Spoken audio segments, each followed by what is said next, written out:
Vous savez que dans la passation des marchés, nous sommes inscrits dans des délais. Et il faudrait que on puisse envoyer tous les éléments à la direction des marchés publics. Ils ont quitté pendant 2 jours leurs différents bureaux pour se retrouver à Yamoussoukro pour échanger et renforcer leurs compétences dans leur domaine d'activité, la passation des marchés publics. Parmi ces responsables de passation de marchés publics des différents ministères, certains sont nouveaux, d'autres ont des années d'expérience.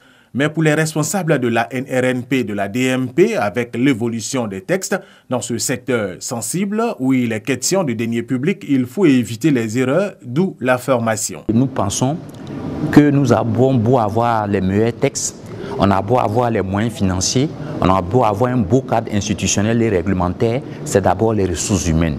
C'est d'abord les hommes, les acteurs qui animent la commande publique qui font qu'elle est efficace. Et c'est pour cela que l'ARMP fait d'une tradition cette formation des principaux acteurs, des acteurs clés dès l'adoption et la notification du budget.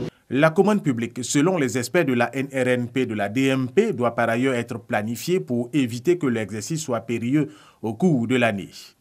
Les responsables des cellules de passation des marchés publics, eux, ont apprécié ces moments de partage où les débats ont parfois été houleux.